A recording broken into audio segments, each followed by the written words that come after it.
Supportive, loving, dedicated. Lahat yan. Tawag ng netizen sa isang amang naglibot para ipa-heart react ang larawan ng anak niyang kasali sa contest. Pusuan din natin yan sa report ni Ian Cruz.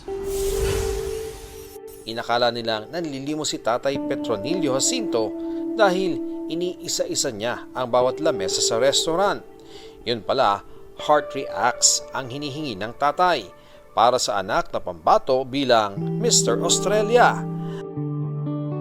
Naantig ang puso ni na Leslie kaya bukod sa pag-heart, ibinahagi rin nila ang kwento ni tatay na agad nag-viral.